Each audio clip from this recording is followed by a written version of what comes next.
Hey everybody, it's Drags and it's Wednesday, August 29th. Time for episode 260 of Patriots Beat on the CLNS Media Network. Find us at clnsmedia.com. Also follow us on Twitter at CLNS Media. And for all football coverage, including, of course, the Patriots, follow us at Patriots, CLNS.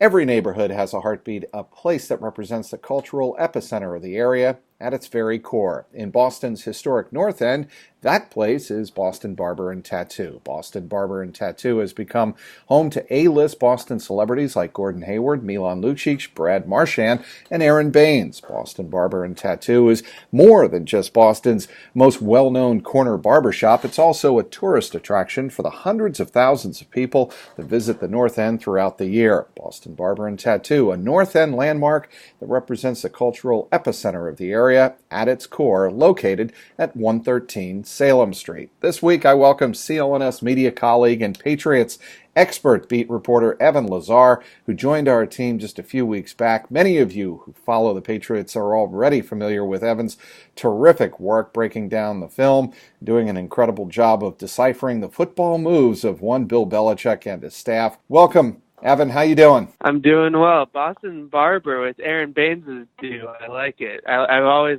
been a fan of Baines' hair, so I'm impressed by their skill there. So, that's a great point. Aaron Baines, and obviously many of those who are listening to this are also big Celtics fans and follow our in-depth Celtics coverage, obviously, on CLNS Media. They know that Aaron Baines is very choosy about what he puts on his body and how he decides to enhance his image on his skin. So I got to tell you, if it's good enough for Aaron Baines, it should be good enough for anybody looking for some body art. Let's start with this week's retirement of Eric Decker. Moving on to the serious world of football news.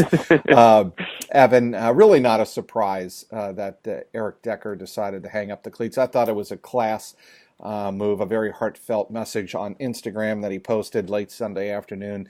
What did we see or not see in the preseason that led to his ultimate decision to walk away?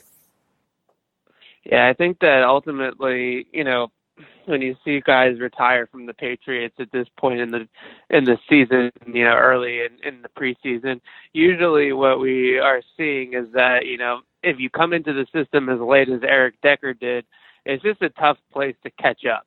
Once you get behind the eight ball, especially, was you sign on about August 3rd, I think it was, and, you're already into training camp, about 10 days into training camp. You missed OTAs, you missed the non-mandatory stuff, all those things, combined, it's a very tough offense to then catch up and be able to be where some of the other guys, even guys like Cordell Patterson or someone like that, or one of the rookies, Braxton Berrios, that, have been at least in the system since, March or April, or even just so much further ahead than a guy like Decker. So as soon as we saw him play into the fourth quarter on Friday night, we're like, he's either going to get cut here or, what ended up happening with the retirement. Yeah, and, you knew pretty much right away when you saw him, I think in that second preseason game against the Eagles, it looked like the game was too fast for him. I mean, there was one ball over the middle that he had a great chance to catch on a crossing route from Brian Hoyer, and the ball just looked like it got on him so fast. And maybe sometimes it's a matter of the game becoming too fast, right? Yeah, absolutely. I think that, with him, the biggest thing was he was probably thinking a mile a minute. Things are really spinning in his head really fast about where he was supposed to be in the route tree, where he was supposed to run his route, what play they were calling, all those things. And then in order to then make a play after that, catch the football, make a play after the catch, do all these types of things that, a good wide receiver does in this system, it was just a lot to ask for. So I think that Eric Decker was pretty caught up, and I just want to be in the right spot for now, and then we'll figure out the rest later. And it all kind of just didn't come together quick enough for him to be able to stay on the team. All right. So Eric Decker is not going to be in the mix. Obviously, Jordan Matthews and Malcolm Mitchell were gone pretty early in training camp, or actually in the preseason anyway. The receiving options right now, as they stand with Julian Edelman starting the season with a 4-game suspension, are Chris Hogan, Philip Dorsett, Cordero Patterson, Riley McCarron. Now, there are those who would say, look, Brady will make do. He's got Rob Gronkowski. He's got other receiving options. He's got James White. But how concerned are you about the depth at the receiver position? Well, I think what's concerning about it is we're going to find out in the first 4 weeks of the season what it's like without Julian Edelman. But what if there's an injury down the line that's one of those things where someone's not going to come back, right? If Chris Hogan or Julian Edelman now were to go down, or even Philip Dorsett, who's a guy all of a sudden who's really important for this team, if he was to go down with an injury, then we're really talking about the depth being thin. I think that right now, on paper, they're probably okay because, as you mentioned, they have Rob Gronkowski. They have the stable of running backs that can all catch the ball out of the backfield. James White, Rex Burkhead, we're hoping we're going to see Sony Michel at some point this year. So all these things add up to, when you really look at it, they have 8 or 9 guys that can catch the ball and make plays with the ball in their hands and stuff like that. So it's not necessarily that the whole passing offense I'm so worried about, but you got to be a little bit worried about the depth. I mean, what happens if you do lose one of those top 3 guys? I think that you're going to get a lot of Cordero Patterson. You're going to get a lot of whichever guy that they end up keeping between Riley McCarron and Braxton Berrios. Maybe one of those guys ends up back on the practice squad and they go and look to move for a veteran here at the end of training camp before cutdowns. We saw it last year. Belichick's not, shy about making trades, obviously, this time of year and adding a guy like a Philip Dorsett as he did last year, or Marquise Flowers, or whoever it ended up being. So I think that the Patriots will be squarely in the market coming in this next week or so in the wide receiver market for a guy. Now, I'm not saying that it's going to be Demaryius Thomas or Des Bryant or one of these big names that have been floated out there, but it's going to be, I would be shocked if they don't make a move for somebody or sign someone that's released by another team or something like that. I'll tell you another name that people should not sleep on, and I know a lot of Patriots fans who have watched him realize that he's become a very significant part of the offense, is Jacob Hollister. I actually think he could be could play a huge role in the receiving game in the first 4 weeks of the season. Yeah, great point. I mean, he has just kind of taken everybody by storm this offseason, it seems, and into training camp in the preseason. Everyone in that locker room is singing Jacob Hollister's praises and how hard he has worked to kind of take that next step, go from a guy that was undrafted to now a guy that, can really be, I think the number 2 tight end in this depth chart right now is Jacob Hollister. Dwayne Allen, I don't think there's any question about that. I really, not to cut you off, but I don't think there's any question about that, Evan. He is the number 2 right now. Yeah, he's the number 2. I think that there's going to be a lot of those move tight end routes that, we've seen in the past from other number 2 tight ends behind Gronkowski.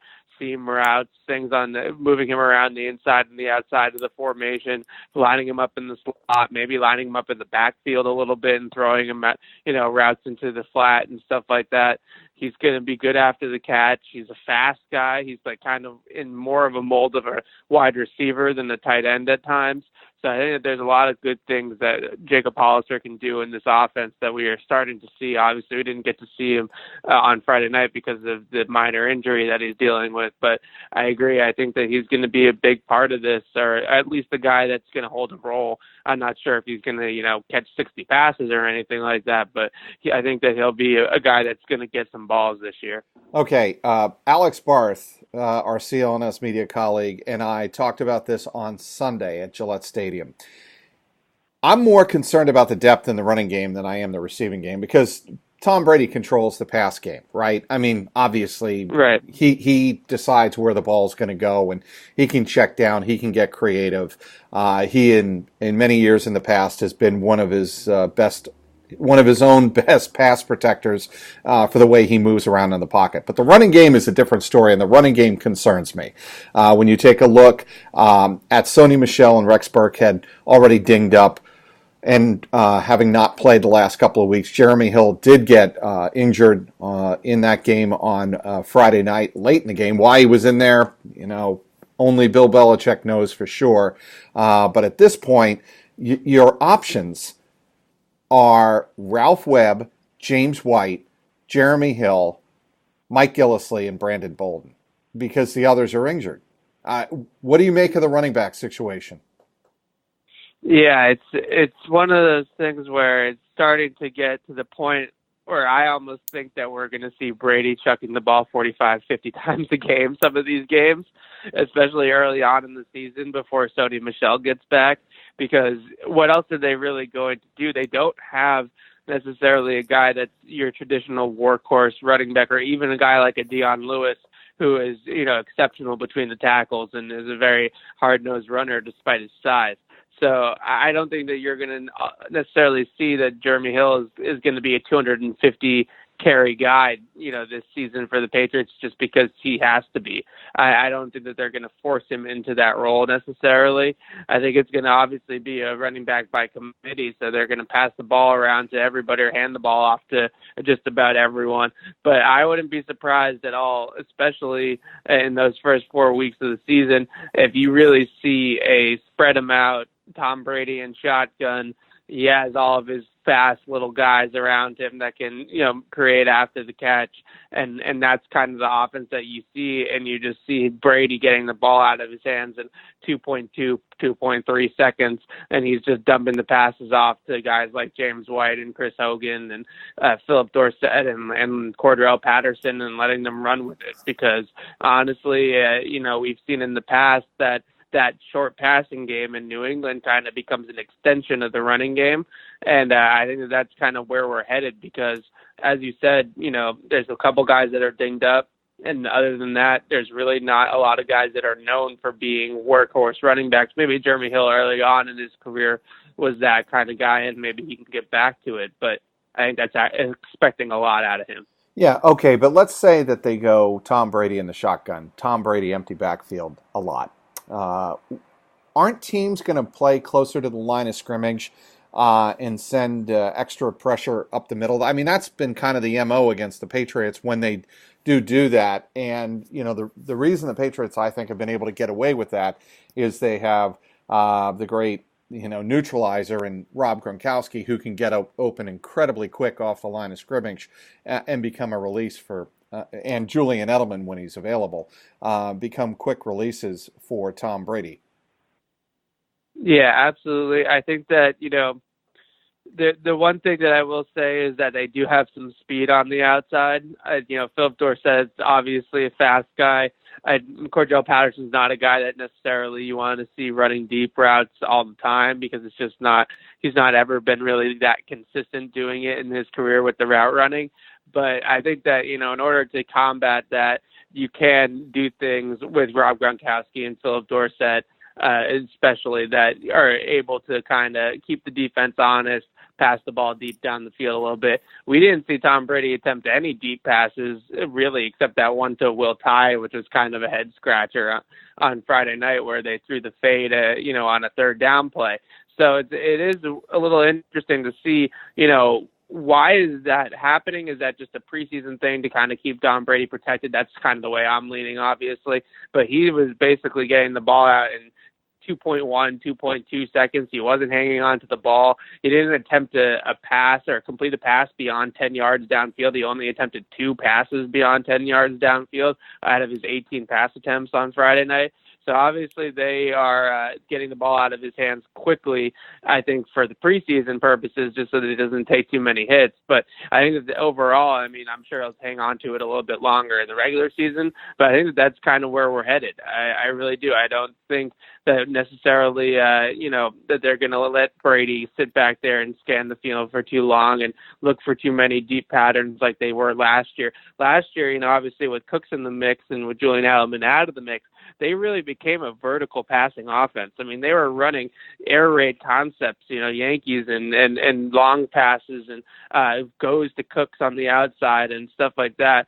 I saw Mike Leach, the air raid master at Washington State, tweeted out something a few weeks ago about how the Super Bowl was basically all air raid.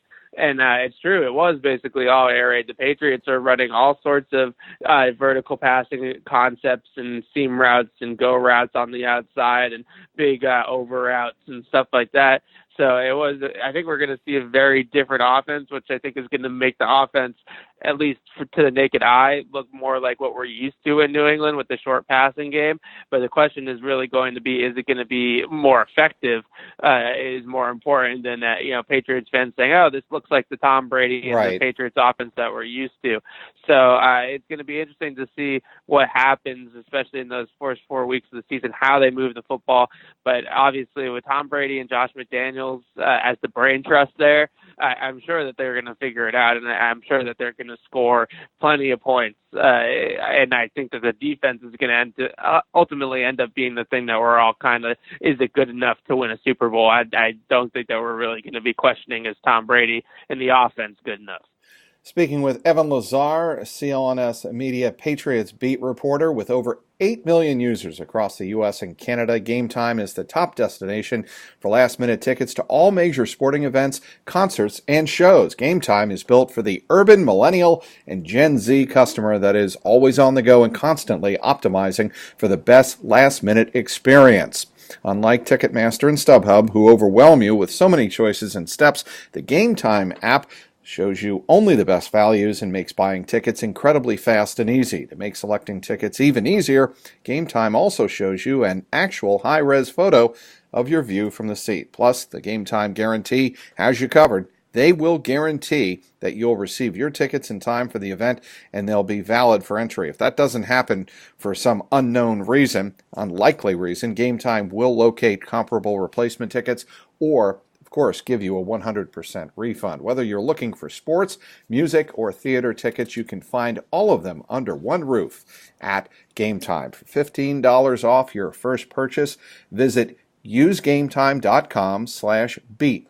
That's promo code BEAT, and visit usegametime.com. Once again, usegametime.com/BEAT. Speaking with Evan Lazar of CLNS Media, covering the New England Patriots, along with myself and Alex Barth. All right, going into the break, you mentioned the Patriots defense. And specifically, I think what a lot of people are concerned about in watching the 3 preseason games. 2 things. Patriots are giving up a lot of big pass plays again when they don't get to the quarterback. They've been doing a good job getting, rushing the quarterback, Evan, but when they don't get there, they've been giving up big pass plays, and they're not getting off the field on 3rd down. Those, to me, are 2 huge red flags. Yeah, I mean, here we go again, kind of with that bend, don't break style on Friday night. That was basically what we saw, give up a lot of yards between the 20s and then give up field goals in the red zone. It's a painstaking way to watch a football game. It's very aggravating. You go and you see some of these other teams that have maybe some more talent on their defenses that are really able to impose their will, like a Jacksonville or a Minnesota or something like that. But those teams are able to kind of control the game with their defense, and the Patriots kind of always just seems like are kind of holding it together with duct tape and making sure that Tom Brady doesn't have too much of a deficit to overcome at one point in time in the game, which obviously leads to a lot of wins because, you have an offense that moves the ball so productively as they do and scores so many points as they do. But I think that in terms of giving up the big plays, I do think that Brian Flores is trying his best and kind of experimenting here in the preseason with some things that are going to limit some of the big plays, and hopefully he can turn up the scheming on 3rd down as well. Obviously in the preseason we're not seeing like a ton of scheming and stuff like that or a ton of game planning. Right. So hopefully when the regular season comes around, they can kind of do a little bit more with that. I think that, a big issue with everybody right now is how Stephon Gilmore has looked in the games. Obviously, your big money number one corner. You don't want to see him getting burned like he did against a guy like Curtis Samuel, for example, who turned him around in that Carolina game. But the big thing I think that I look at is that all the things that Stephon Gilmore has gotten beaten on, he got beat on that crossing pattern, for example, against Washington, and then he got beat by Samuel. You look at all these things, and he's in cover one man coverage against really shifty and fast guys like a Samuel who can just flat out burn. And you watch the play, and the Panthers kind of set up that entire side of the field for Samuel to run that route against Gilmore. And there's just a lot of space to cover for one guy. And now I'm not making excuses for getting turned around and completely getting fooled on the route. That's obviously not what you want to see. But I think that, and sometimes the other team has good players too. And the other team has playmakers that are going to be able to make plays. And we see it across the NFL every week, all these crazy good receivers that some of these teams have. We're going to see it week one right off the bat with DeAndre Hopkins against Gilmore is going to be a great matchup, and so on and so forth. They're right down the line of the regular season. I mean, I can name a number one receiver on just about every team that's going to be a problem to defend for the Patriots pretty much for the entire season, besides maybe when they play Buffalo. Right. So it's going to be one of those things where they're just always going to have somebody that's going to be able to make plays on the other side of the ball. So at some point you have to tip your cap. At the other point, though, I get it. I mean, it's not a great look to the naked eye when, they're getting torched for these big plays. I'm really interested to see what Brian Flores does. Not to take anything. I think a lot of Patriots fans are starting to take away stuff from Matt Patricia and kind of call Matt Patricia out for the reason why the defenses looked one way for the first, for his tenure here as the defensive coordinator. And then with Brian Flores, they're kind of turning up the heat a little bit more in the preseason. But I asked Belichick about that, and he really scoffed at it. I mean, he was like, we're not game planning. We're not doing anything special to try to get after the quarterback in any better way or anything like that. The blitzing, he kind of said, was just experimental for now, trying to see what works, what doesn't work. So I do expect to see the same style that we've kind of seen with Matt Patricia, just another guy calling the plays. The question really is that money down, that third down? We've seen, Doug Peterson in the Super Bowl, Doug Peterson throughout that entire run kind of really made his money on third down with some great play calls and scheming and play designs and stuff like that. That's where Brian Flores is going to have to make his mark on this defense. Is can he come up with some creative coverages and creative pressures, marriage those together, and get off the field on third down? Because that's a big problem for this defense over the last couple of years. Well, it was a huge problem, obviously, in the Super Bowl. 10 third down conversions was a big reason they lost the Super Bowl. And Friday night, what was Carolina, 8 for 15 on third down? When you're north of 50%, or the opposition's north of 50% in converting against you on third down, more likely than not you lose the game. Yeah. And I think that, in today's NFL, that's the chess match, really. On first and second down, a lot of these teams run kind of what their go-to schemes are. Patriots play a lot of cover one robber, a lot of cover three on the outside with some matchup zone and stuff like that. That's kind of their bread and butter. That's what's going to get them through the season. And then on third down in the big times of the game, whether it's third down in the fourth quarter or just third downs in the second half in general, is really where the defensive coordinator and the offensive coordinator kind of have a showdown. And that's where they kind of have to come up with ways to get off the field or stay on the field, whichever way that you're looking at it. So we'll see what happens. Last year what happened was the Patriots would just kind of stay in their basic, cover ones, man coverages for the most part on third down and just rely on their guys to cover. And more times than not, unfortunately, it didn't work out. So this year, let's see what happens. Maybe Brian Flores has some more tricks up his sleeve. Maybe he gets a little bit more creative on third down with the pressures up front, with the blitzing that we've kind of seen over these last couple of weeks. That's what I'm hoping for, at least. I'm really hoping that they have a lot more talent in the front seven, I think, this year than they have in the last couple of years. Guys like Derek Rivers, Adrian Claiborne, hopefully Dante Hightower will be back and fully healthy. Things like that, I think, add up to them having a much better front seven, a much better pass rush. So let's see if they can kind of get a little bit more aggressive on third down. Well, and sometimes we see Bill Belichick make a move, and it is a precursor of something that's about to happen.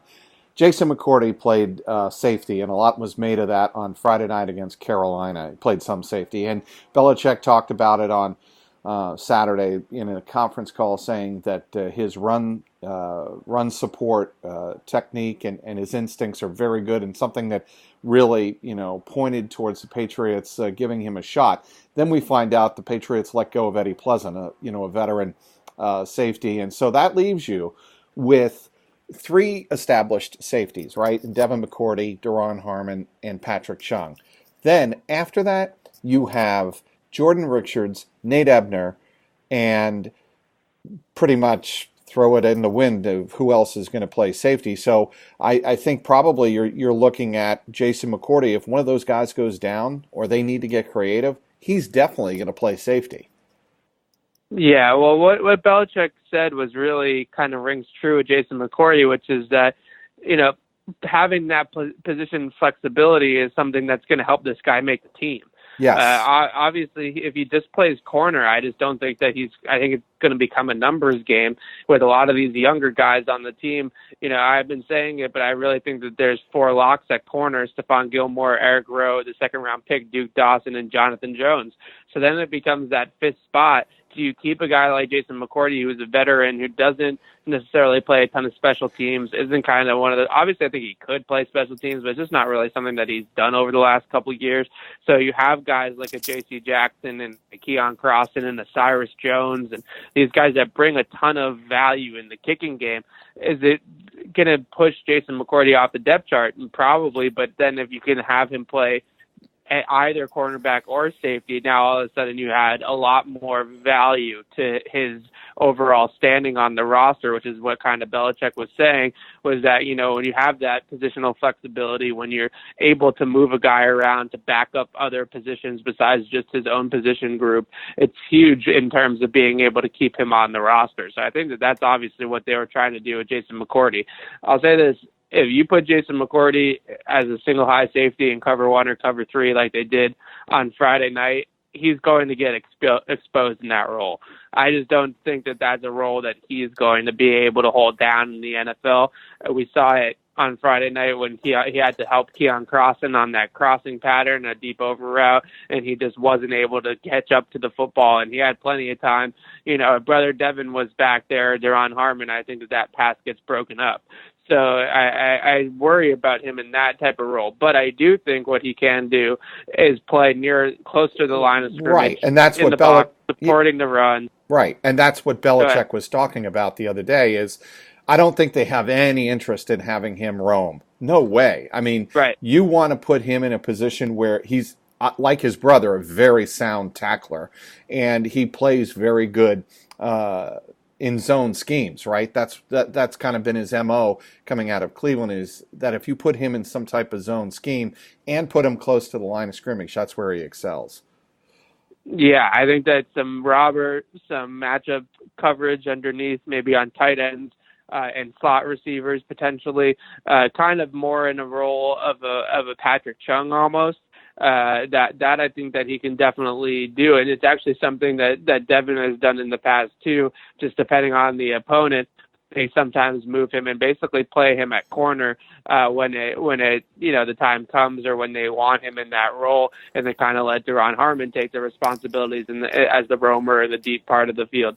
So I think that that's kind of where Jason McCourty could find his spot on this roster behind those top three, is being another one of those guys that's kind of a matchup-based player, opponent to opponent, as kind of a slot corner safety hybrid type player. I think a lot like Patrick Chung, honestly, in that type of role. And he does have really good instincts in both the run and the pass game. He is a really smart player that's been around, much like Devin, that he has that kind of football IQ that you can see, that he can key on things and find out, snip things out in the run game and do things like that. So I think that is an interesting little wrinkle that they add, and not one that I expected them to do. I thought that he was kind of going to be a boundary corner, and that would be about it here. But it looks like that they want to play him a little bit more inside the numbers and closer to the box potentially.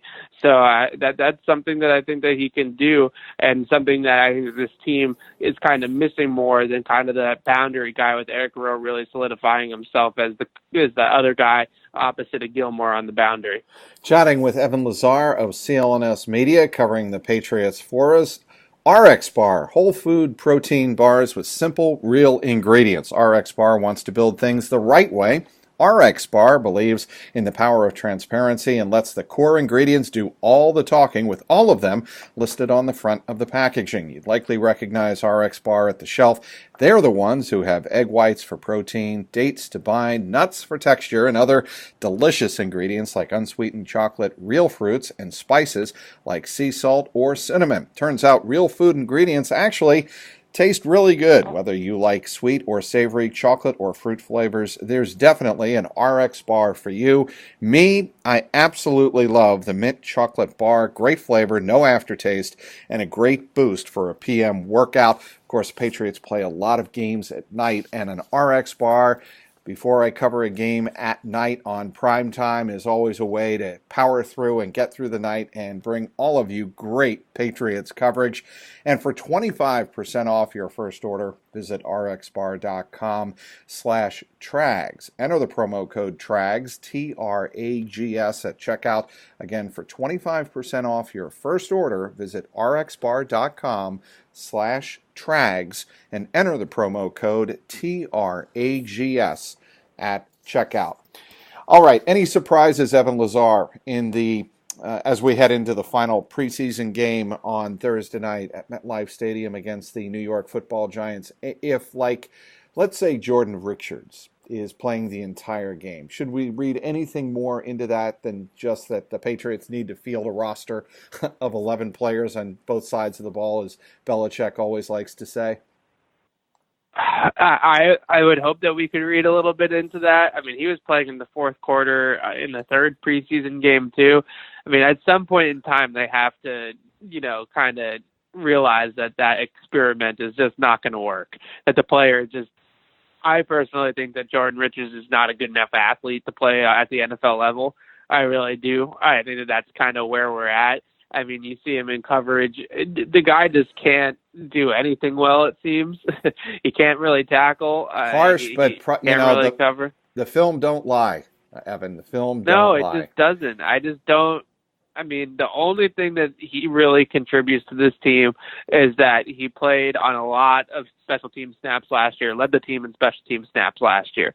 So he definitely has a role as a special teamer, but I think that they have plenty of special teams type guys that can kind of go and play his roles on those kick coverage units, and they'll be perfectly fine. I mean, they have so many guys that they kind of prioritize as special teamers. And last year they lost, remember, Nate Ebner to that IR injury pretty early on in the season. So now they kind of needed another one of those safeties to kind of step up into that special teams role, and it ended up being Jordan Richards. Nate Ebner is back now. They have Brendan King. They obviously have Matthew Slater. I think Nicholas Grigsby is the guy that has a really good chance of making the roster, kind of as a core special teams guy. And one of those corners, the fifth corner on the roster, and Jonathan Jones also is those two guys are going to be special teams guys. They're going to have to play on special teams. So I think they have plenty of guys that are going to be able to play on special teams, and I don't see how you can just keep Jordan Richards on the roster because he might be good at that. The other guy that I think that might be, I don't know if has any trade value necessarily, so maybe they just outright release him, is Landon Roberts, who I think has kind of solidified himself a little bit as a kind of a voice in that linebacker group and as a veteran presence. So I don't know if I'm 100% sold that he's going to get cut more so than I am with Jordan Richards, but I think Roberts is a guy with Jawan Bentley kind of stepping up and really blossoming since he got here, is probably the fourth linebacker in the group, and a guy that maybe they move on from. I just think that guys like a Nicholas Grigsby, like I said, is going to potentially make this team. Maybe they end up keeping a guy like a Christian Sam, the other rookie linebacker that they drafted, over a Landon Roberts, just because they kind of know at this point what a Landon Roberts is, and I think that Sam has a little bit more potential down the road because he has a little bit more functional athleticism than Roberts does. So I would look at those two guys who I think that no Patriots fans are going to lose much sleep over seeing either of those two guys released from this team or potentially moved for like a late round draft pick or a depth receiver or something like that. Not Jordan Richards has no value on the trade market whatsoever, No. but Landon Roberts might, have a little bit of value. Not saying that you're going to be able to move him. I've heard things floated like moving him and Malcolm Brown for something. Maybe that is potentially something that they could do. Malcolm Brown is another guy that has some trade value. Only under contract for this year, so there's a little bit less than maybe if he had another year on that fifth-year option or another year in an extension or something like that. But I think if you're looking for a guy to do a player-for-player swap in order to get a receiver in here or get someone in here to contribute, whether it's the receiver or elsewhere, Malcolm Brown, I'd say, is the guy that has the most trade value and probably is the most expendable out of the guys that have trade value on this team. Okay, two names, and then we'll wrap it up. Keontae Davis and Geno Grissom. Do both of them, neither of them, one of them make the roster? I say neither right now. I know that is probably goes against a lot of what people have seen in these first three preseason games with both of those guys playing a lot. I think Geno Grissom, he's another one of those special teams guys that's going to have to make the team on special teams. I don't know if there's enough room on the roster for another one of those special teams only type players. And, he's added some things in the pass rush in the preseason. He's got to the quarterback a little bit. But overall, his awareness, his ability to diagnose plays on the field is just not where it needs to be for him to be a guy that they can rely on at the defensive end position. There's a play on Friday night where he was supposed to contain on the outside, and instead he just bent around the edge, and Cam Newton escaped and found Christian McCaffrey for a first down on a second down play. And Geno Grissom, he made a nice pass rush move to get around the tackle, but he completely blew his assignment, and Cam Newton had a really easy escape route. That I don't think is something that they're going to be able to rely upon. And with Keontae Davis, it's a great story to come back from the really serious neck injury that he had. And obviously against the Eagles, he played a lot and logged a lot of pressures and was able to get to the quarterback a couple times. But when you really look down at the film and kind of broke it down, the two sacks that he had were pretty much clean-up sacks late in the down. And most of the pressures were just him pushing the pocket in a bull rush and getting inside on the line of scrimmage and rushing from over a guard or over the center, which is a nice little versatility thing that he has going for him. But basically what I'm saying is I did not see an overly twitchy, athletic pass rusher that was, the film did not back up the stats in that instance about, all these pressures that he accumulated were kind of all a little bit of a facade, I thought, and I didn't really see a player that was necessarily clicking big time. Like if you watch, Keontae Davis's tape and then you watch Derek Rivers' tape, for example, you can tell that there's a very big difference in terms of potential, out of the defensive line. So I think Keontae Davis is the guy that they would like to keep around. I'm not really sure if they were to release him, if he would have tons of interest necessarily on the waiver wire market. Remember, a lot of people forget that when they waive a player, in order for another team to pick up that player, they have to put him on the 53-man roster. No one can pick anybody up and then put him on a practice squad. They have to get put onto the active roster. So I think that Keontae Davis, I don't know if I necessarily see another team being eager unless they really liked him in the pre-draft process, and the injury was the only reason why they didn't draft him, which could be the case, I suppose. But overall, I just don't see how either one of those guys. The Patriots have a lot of depth on the defensive line all of a sudden and have really added some talent to the defensive line with Claiborne and Rivers coming back. So it's kind of it's a logjam. It's a numbers game. I mean, we're even talking about Malcolm Brown, former first-round pick, being an odd man out. So I just don't know if Keontae Davis has done enough in my eyes. Evan, how can people follow you on Twitter? Because you are certainly one of the best follows on the Patriots beat. I can follow me at Twitter at EZLAZAR, Lazar, just like my last name, EZ, my initials. And follow me on there. And obviously at CLNSmedia.com is where you can read me and listen to my podcast. Hopefully that will be launching very soon. And obviously we'll have you on tracks as soon as that gets going. And then, the season's right around the corner. So I'm very eager to stop breaking down preseason tape and start breaking down the real thing here soon. You and me both. I'm looking forward to sharing the press box with you, Evan, as we double team Patriots coverage this year on CLNS Media. I want to thank everyone for downloading today's podcast. I want to thank our terrific guest, Evan Lazar, and our sponsors, Boston Barber and Tattoo, Game Time, and RX Bar. For producer Mike Alongi, our executive producer Larry H. Russell, and the founder of the network, Nick Gelso. This is Mike Petralia, and this has been the Patriots Beat podcast, powered by CLNS Media.